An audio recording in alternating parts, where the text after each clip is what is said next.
చెప్పినా గ్రహించడం లేదు అంటే వాడి సమస్య ఒకటి మూర్ఖుడై ఉండాలి, రెండు వాడు బుద్ధిహీనుడై ఉండాలి. వాడు బుద్ధిహీనుడై ఉండాలి. బుద్ధిహీనుడకు మూర్ఖుడికి ఎంత వాక్యోపదేశం చేసినా వాడు అర్థం చేసుకోడు.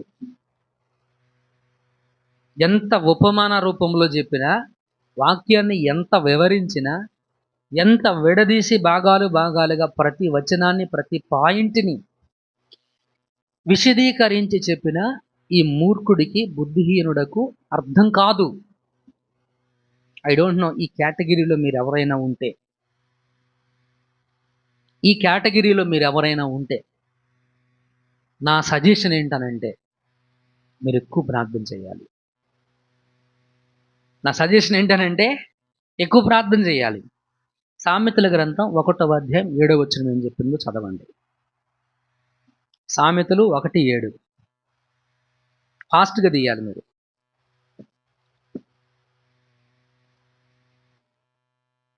యెహోవా యందు భయభక్తులు కలిగి ఉండుట తెలివికి మూలం. మూర్ఖులు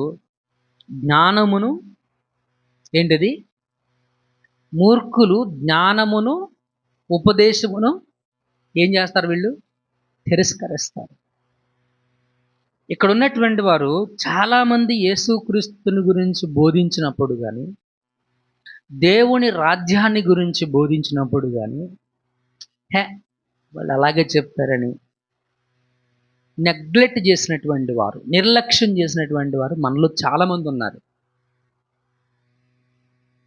దేవుని వాక్యం మనకి ఇలాగ బోధించబడుతుంది, దేవుని రాజ్యం మనకి ఉంది అని మనం చాలా స్పష్టంగా వాక్యం గురించి వింటున్నప్పుడు మన జీవితాల్లో మనం మార్చుకోలేకపోతున్నామంటే కారణం ఏంటి?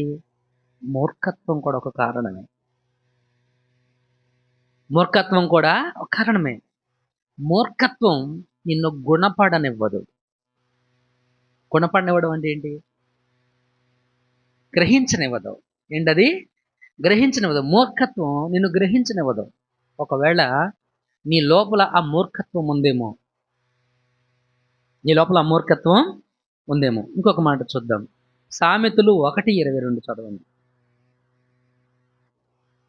గొప్ప సందడి గల స్థలములలో ప్రకటన చేయుచున్నది. 22వ వచనం. ఎట్లనగా, జ్ఞానము లేని వర్లరా, మీరు ఎన్నాళ్ళు జ్ఞానము లేనివారుగా ఉండగోరుదురు? అపహాసకులారా,